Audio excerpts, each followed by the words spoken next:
Muy buenos días a todos los directivos, amigos, oyentes y ponentes de este grupo Kairos de Dios. Les saluda el pastor Cervantes desde Ciudad del Carmen, Campeche, bajo el subtema 4, el profeta Abdías. Es un libro muy pequeñito en la Biblia y pues su autor se sabe muy poco de él, ya que aparecen varias personas con el mismo nombre en el Antiguo Testamento. Abdías, que también se escribe Obadiah o sirviente del Señor. Encontramos un registro en el primer libro de Reyes, capítulo 18, verso 3.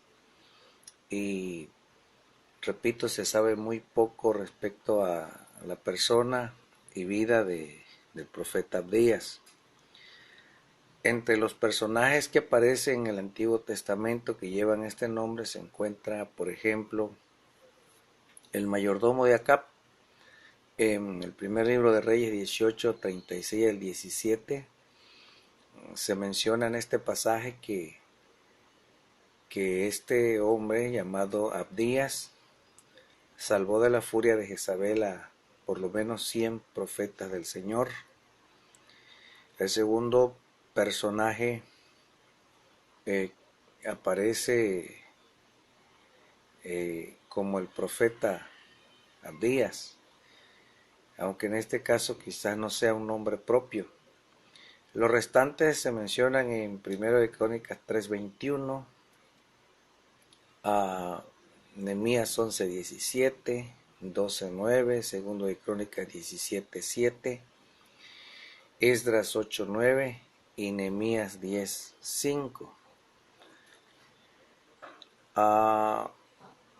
Se cree entonces que este profeta de Dios es un profeta que se cree que es de Judá, de acuerdo al libro de Abdías, capítulo 1, verso 1. La Biblia no nos dice nada sobre su vida en forma directa, aunque algunos lo ubican antes del exilio. Hay también quienes creen que es muy probable que haya vivido en el siglo V a.C., y pues esta es la postura de algunos comentaristas. Aquí el pastor Cervantes con el audio número 2, bajo el subtema 4, el profeta Abdías. Otros comentaristas dicen que fue el cuarto de los profetas menores. Anunció la destrucción de Edom, nación que fue hostil ante Israel desde épocas inmemoriales. El libro no menciona fechas, pero probablemente otros creen que fue escrito en la última parte del siglo VIII a.C. y que muy probablemente ha sido durante el reinado de Acaz de Judá, cuando Edom y los filisteos se unieron en batalla contra Judá. La conclusión escatológica se compone de dos partes: poesía en los versos 15 al 16 y prosa de los versos 18 al 21. Llama la atención la identidad que se advierte entre varios versículos. Por ejemplo, el de Jeremías 49, 7 al 22, donde el profeta también habla en contra de Edom, y luego el verso 10 específicamente, comparando con Jeremías 49, 14, 16 y 9 y Abdías 5, encontramos que el libro consta de un solo capítulo. Está dirigido contra Edom, ciudad enemiga de Jerusalén, por haberse aliado con otros para conspirar contra la ciudad de Dios. El libro anuncia la venida del día del Señor, quien triunfará de todos sus enemigos y establecerá su reino sobre la tierra. En el libro hay una nota de esperanza que lo coloca en el rango de lo escatológico, donde se menciona que Israel será restaurado entre las naciones. Sus destinatarios pueden ser dos. Muy probablemente tenemos en primer lugar al remanente fiel que esperaba la redención de Dios sobre el pueblo. Es un mensaje de esperanza para ellos, donde Dios propone castigar a los malos y recompensar a los fieles, pero también era un mensaje para los que no se habían mantenido fiel, en el sentido de que los malos no prosperarán, así que ellos tenían que volverse a Dios para que Dios tuviera misericordia de ellos. Bien, aquí el pastor Cervantes con el audio número 3. Entonces, el contexto del libro se da en un tiempo turbulento donde Israel se había apartado de Dios, se había ido detrás de los ídolos, se había ido detrás de las abominaciones, y algunas naciones estados se habían unido para provocar temor, infligir dolor y atacar ciudades del reino norte como también del reino sur. Todo esto como consecuencia del pecado, porque se habían apartado de Dios. Parece ser que los profetas del Antiguo Testamento no gozaban de mucha libertad. Los reyes malvados los perseguían, como vemos en la historia de Acab y de Jezabel, y luego el malvado rey Manasés de Judá. También encontramos cuando Atalías usurpó el reino y mandó a matar toda la descendencia real, y entre ellos pues todo lo que le olía a Dios, para ella le era estorbo. Entonces es muy probable entonces que Abdías haya profetizado durante este tiempo turbulento, de inestabilidad espiritual, donde el corazón del pueblo vagaba, pero aún así, como dije antes, había un remanente fiel que se mantuvo firme en sus creencias. Las creencias, para aquel entonces la fe se transmitía oralmente. Cuando un rey malvado llegaba al poder, hacía cesar los sacrificios en el templo, la clase sacerdotal y los levitas sufrían mucho. Entonces muchos de ellos se iban de Jerusalén hacia las aldeas para tratar de sobrevivir con sus familias. Entonces ese es el contexto en el que se da este profeta, en el que habla de parte de Dios al pueblo de Israel. No es nada fácil, no es nada bonito. Sin embargo, es una muestra de que Dios siempre tendrá un mensaje para su pueblo y también para la gente que no le ame. Él siempre tendrá un mensaje. Por eso el apóstol Pablo le decía a Timoteo: predica a tiempo y fuera de tiempo. Es algo que a nosotros hoy nos dice mucho, aun cuando mucha gente ya no cree en el mensaje del Evangelio, pero Dios de todas maneras seguirá hablando a esta humanidad. Aquí el pastor Cervantes con el audio número 4, bajo el subtema 4, Abdías el profeta. Ahora vamos a hacer un pequeño recorrido por el libro, que es un solo capítulo, y vamos a examinar el mensaje que este profeta le da al pueblo de Israel. Primero vamos a hablar sobre la sentencia de Edom por su incredulidad hacia Judá, por su crueldad, hacia Judá. Recordemos que los israelitas y los edomitas eran hermanos. Y la última parte entonces vamos a hablar sobre la restauración de los judíos. Primero decía que Abdías significa siervo de Jehová, lo mismo que Abdeel, y en el árabe Abdalá. Cuando dice yo y mi pueblo de Isaías 21:10, y luego dice has enviado un mensajero. Ciertamente un embajador ya está enviado, es decir, un ángel que despierte a los asirios y después a los caldeos contra Edom. Dios estaba enojado por la actitud de los edomitas, quienes eran hermanos de los israelitas, se habían ensañado infringiendo dolor y menosprecio hacia el pueblo de Dios, aunque le habían fallado a Dios, pero seguían siendo el pueblo de Dios. El resultado en los gentiles del mensaje del embajador es que simultáneamente exclaman levantaos vosotros y luego dice levantémonos, habla con fuerza unida. Jeremías 49:14 también cita este texto. En el verso 2 el profeta habla de parte de Dios en contra de Edom y dice el Señor te he hecho pequeño. La reducción de la que habla el profeta es a la insignificancia y es tan segura como si ya estuviera consumada.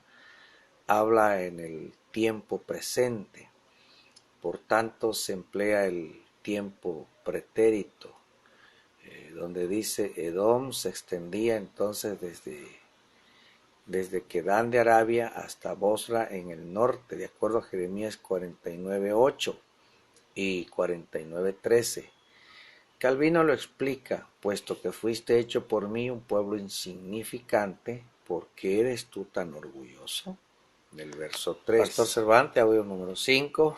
Entonces decía que Jeremías decía, ¿por qué eres tú tan orgulloso?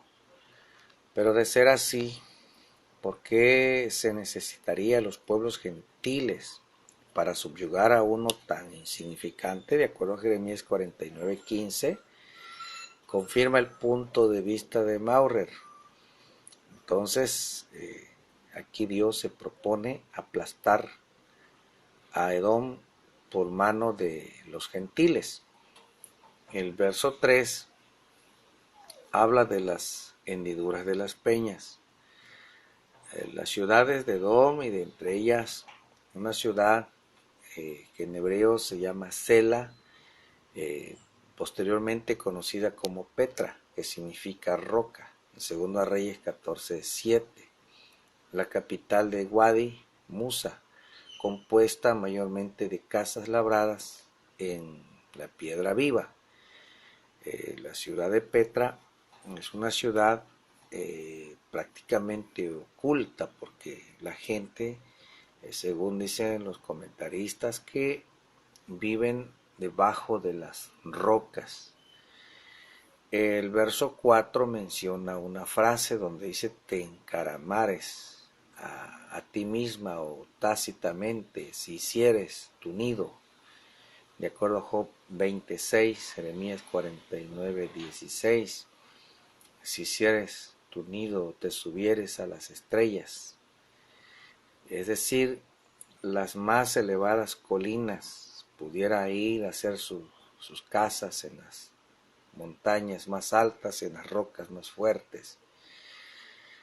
Algunos lo han relacionado cuando por primera vez el hombre llega a la luna y dicen que este pasaje está mencionando a la humanidad en su orgullo por tratar de escapar de Dios. No sé qué tan aplicable pueda ser, pero el mensaje está dirigido a Edom, donde Dios le está diciendo que aunque pudiera alcanzar las mismas estrellas, por su altivez, su orgullo, y aquí Edom viene siendo un tipo del anticristo de Isaías 14:13, Daniel 8:10 y 11:37. Entonces el Señor dice, de ahí te derribaré. O sea, a pesar de tu jactancia del verso 3 de cuando dice, ¿quién me derribará a tierra?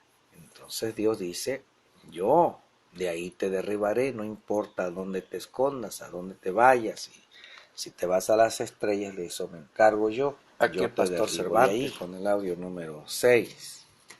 Entonces, decía que en el verso 4 habla de que Dios se encargará de humillar a Edom.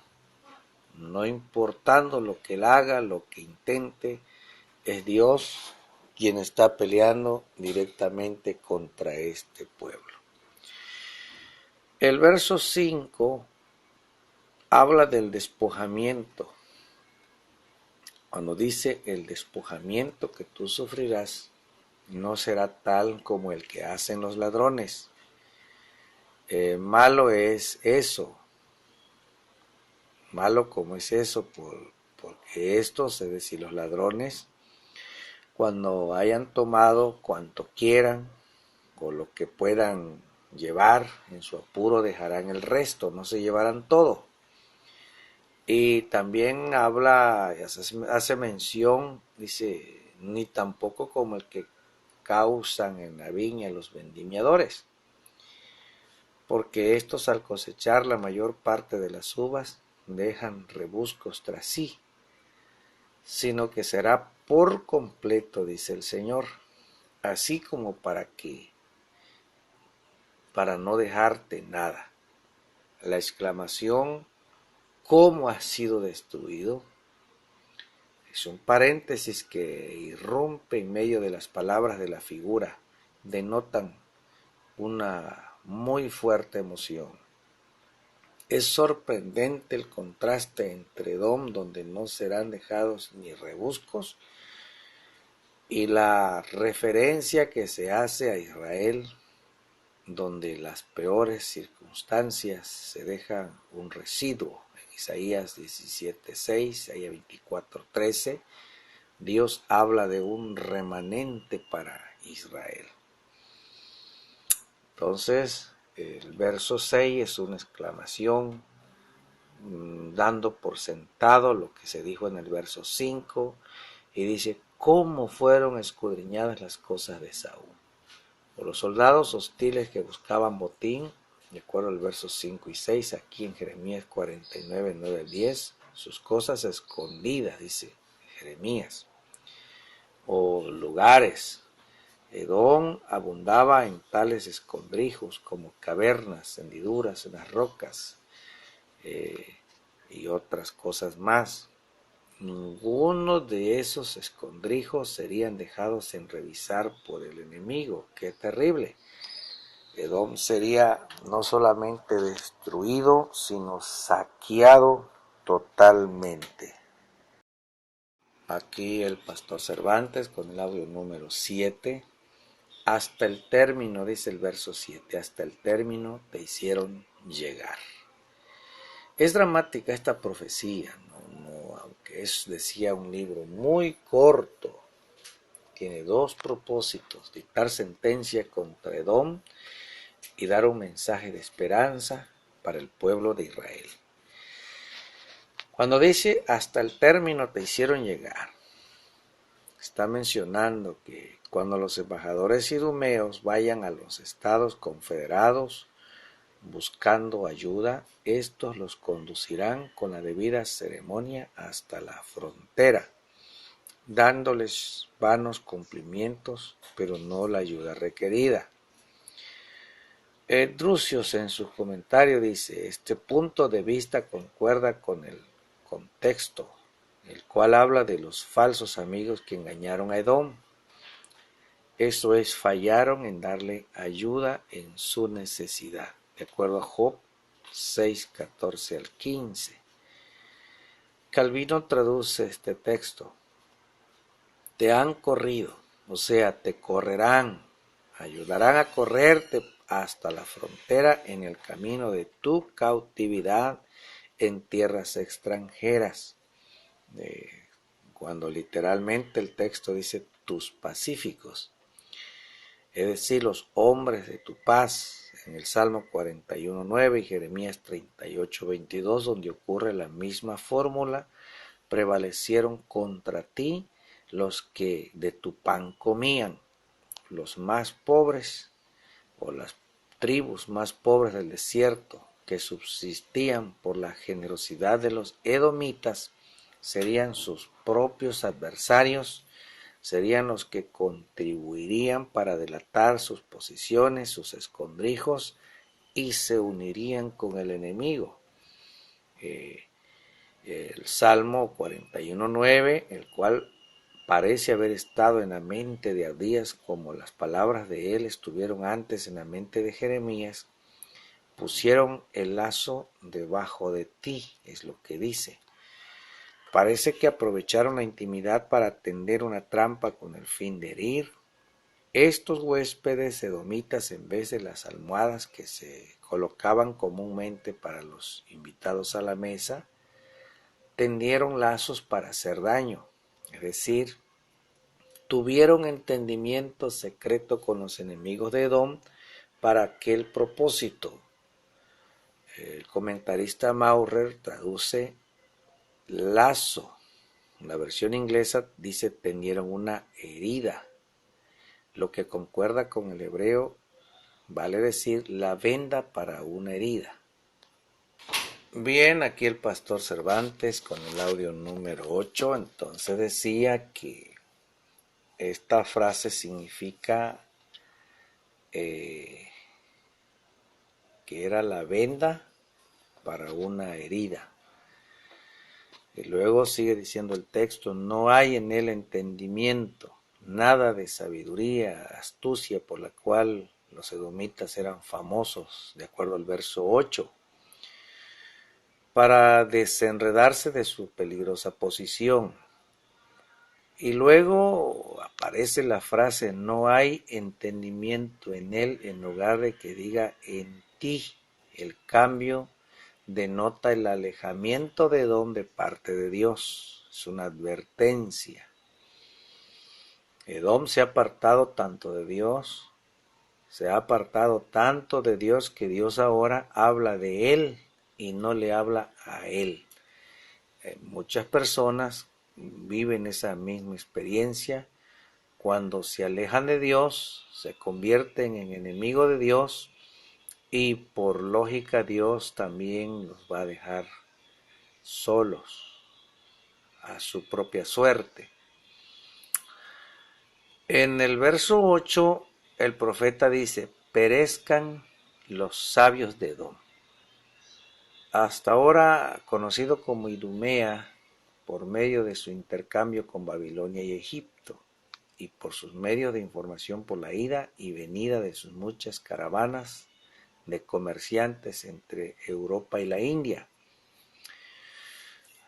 Ellos fueron famosos por su conocimiento, pero en el día del juicio por fin dice el Señor, destruiré a los sabios suyos, es decir, a los del monte de Esaú, refiriéndose a Idumea, la que era región montañosa. Entonces el verso 9 habla de que será talado, cortado por el estrago. El comentarista Maurer traduce a causa de la matanza, es decir, la que fue hecha en Judea por Edom, del verso 14, la versión de los 70, la siríaca y la búlgata conexionan estas palabras con el verso 10, por la injuria de la cual tú eres culpable contra tu hermano Jacob, la versión inglesa, cortado por el degüello, eso es un corte total, corresponde bien a talado para siempre, del verso 10. Aquí el pastor Cervantes con el audio número 10. Luego el verso 11 dice, estando tú delante, en actitud de hostilidad más bien que de simpatía propia de hermano, gozándose tus ojos, el verso 12, de la miseria de Jacob y ansiosamente esperando la destrucción de él. Así el Mesías, antitipo de Jerusalén abandonado por sus parientes, del Salmo 38:11, extraños, los filisteos, árabes en el reinado de Joram, los sirios en el reinado de Joás de Judá, los caldeos en segundo de Crónicas 36, llevan cautivos su ejército, del verso 20, la multitud de los habitantes de Jerusalén. Luego dice, echaban suerte sobre Jerusalén, Joel 3:3, así al Mesías antitipo de Jerusalén, le quitaron su túnica, posesión terrenal, lo único que tenía, y sobre ella echaron suertes. El verso 12 dice: no debiste tú estar mirando con placer maligno y brutal descaro. Así miraron los antitipos, los enemigos del Mesías. En Salmo 22:17, Maurer traduce como la marginal inglesa: tú no debes de mirar más. Nuestra lección concuerda mejor con el texto: el día de tu hermano, su día de calamidad, fue extrañado, es decir, fue desterrado como un extraño de su propia tierra. Dios envía duras calamidades sobre aquellos que se regocijan de las calamidades de sus enemigos. Contrástese la otra conducta de David y de su divino Hijo en un caso semejante en el Salmo 35, 13 al 15. Luego dice: ni habías de ensanchar tu boca, de abrirla con orgullo, insultando al caído. Entonces, el verso 14 dice: parado en las encrucijadas para matar a los que de ellos escapaban. Como Edom contribuyó a la masacre, la matanza de los judíos. A ellos naturalmente huyeron por las encrucijadas. También se traduce como pasos angostos de montaña, por ellos bien conocidas para escapar al desierto y a través de Edom hasta Egipto. Pero los edomitas se plantaron listos para interceptar el paso a los fugitivos y matarlos o bien entregarlos al enemigo. Bien, hermanos, esta es mi participación por el día de hoy. Dios me los bendiga. Y luego estaremos continuando a partir del verso 15 lo que este libro nos enseña. Dios los bendiga a todos. Un cordial saludo desde Ciudad del Carmen, su amigo Pastor Cervantes.